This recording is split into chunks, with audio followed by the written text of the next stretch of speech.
Prime Minister Narendra Modi kicked off the second leg of his two-nation tour as he arrived in Singapore. Prime Minister Modi was received with a warm welcome in Singapore by the members of the Indian Diaspora and was hosted by the Prime Minister of Singapore at his official residence.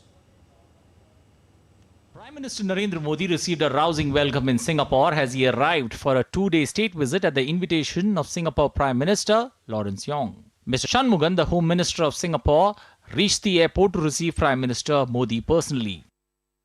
The members of the Indian Diaspora who had gathered to welcome the Prime Minister put on display cultural performances.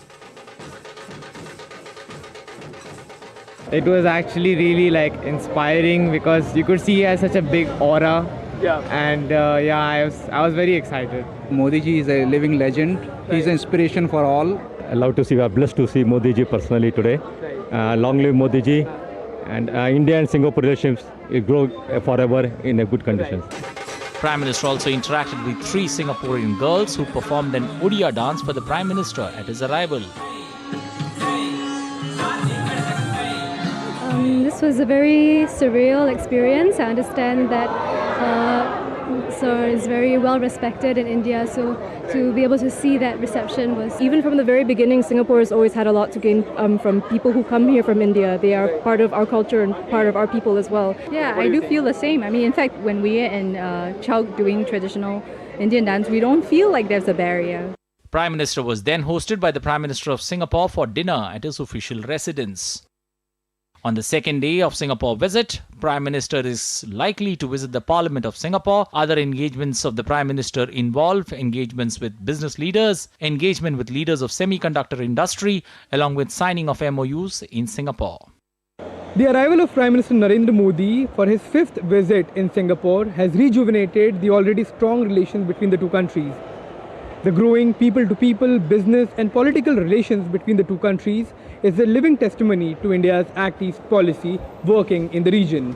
In Singapore, with camera person Vinay Kumar Tiwari, Akshay Dongre, DDI India. And my colleague Akshay Dongre now joins us live from Singapore. Akshay, first the soft power part of the relationship. We saw cultural performances put up by the Indian diaspora there, but also by these by these three Singaporean girls that you spoke to.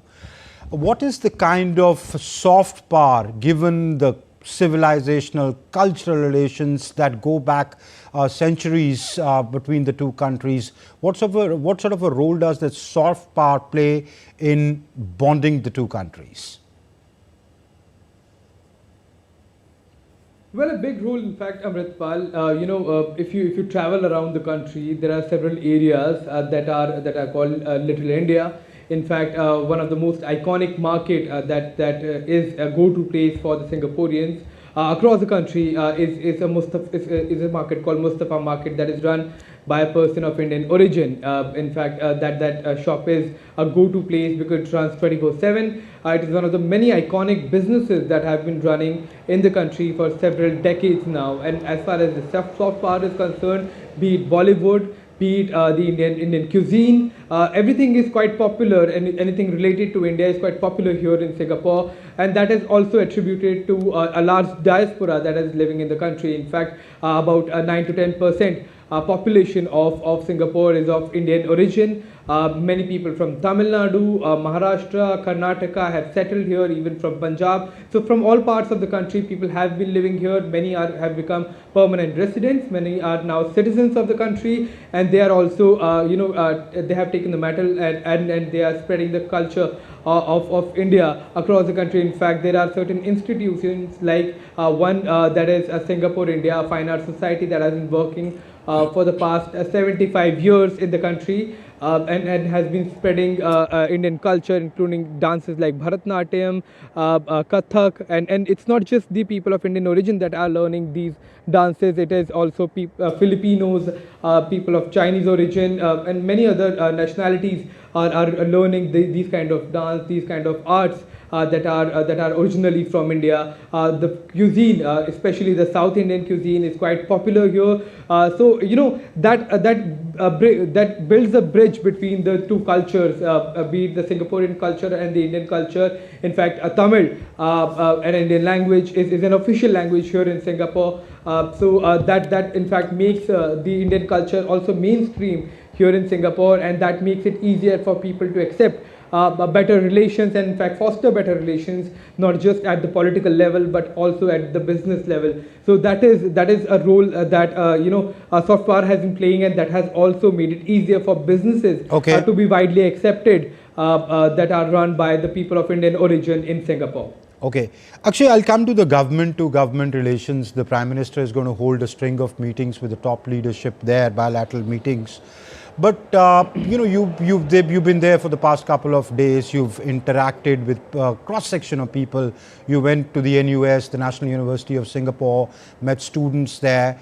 The Prime Minister is also meeting business leaders. How does the average Singaporean, the man on the street, the businessman, the students, NUS has got a brilliant management school, look at India as an investment destination, as a partner country to do business with? What is the perception of India in terms of a business hub or a possible business hub?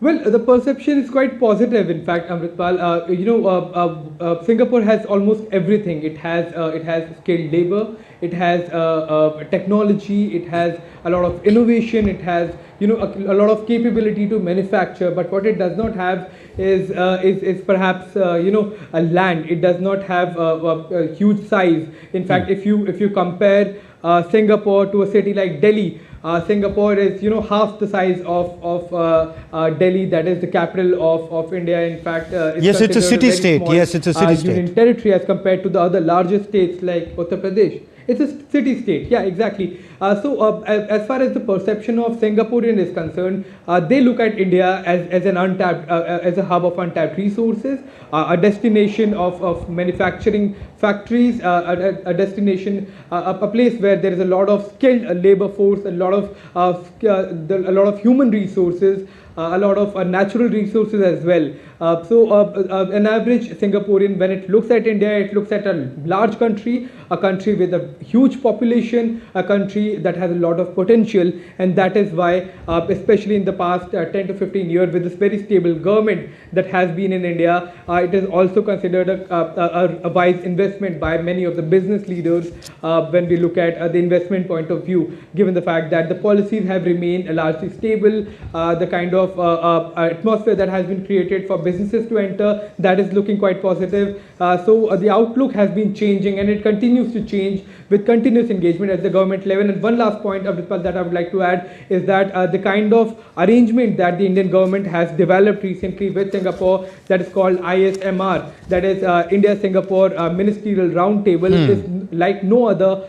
Neither Singapore has a similar kind of agreement with any other country, neither India has it with any other country, that involves 4 ministers from Indian side and 6 ministers from Singapore side that will be regularly meeting up. And now these involve the finance minister and other ministers like commerce minister, that can in fact boost trade and businesses between these two countries, especially in advanced manufacturing like semiconductors, aviations, then there is digitization, connectivity. So all of this has a lot of potential. These fields have a lot of potential as far as future investment is concerned. Exactly. The 4 ministers under the ISMR that you mentioned were there, I think, a week ago for the second roundtable.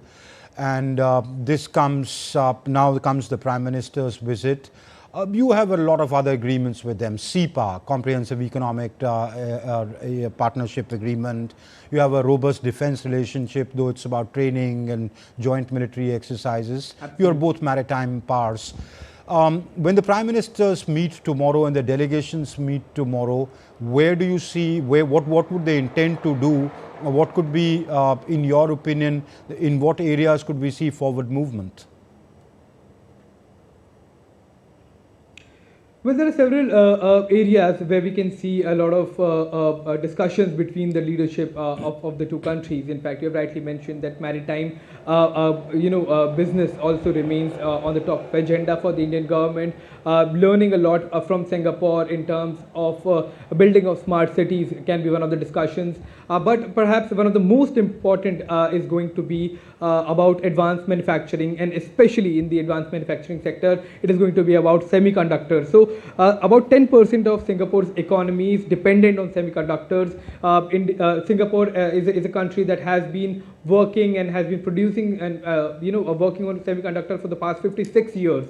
So that's a long time. They have advanced a lot, and India also is ambitious of building its own manufacturing industry for semiconductors, a hub that countries, especially from Southeast Asia, like countries like Taiwan, countries like Singapore, can look up to as far as setting up their manufacturing hubs are concerned. Because from what we have seen, the kind of threats that has been there for the semiconductor industry has also led to shortage of semiconductor at a point of time, which had not only threatened the economies of the countries of Southeast Asia, but the global economy, because nowadays semiconductors are considered the building blocks of technology. Almost everything that we use in today's world is dependent on semiconductors when we talk about technological advancement and technological equipment. So that is going to be a major focus area of the two leaders, the Singaporean Prime Minister and Indian Prime Minister, and in all likelihood Prime Minister Narendra Modi will also be visiting some of these semiconductor plants and industries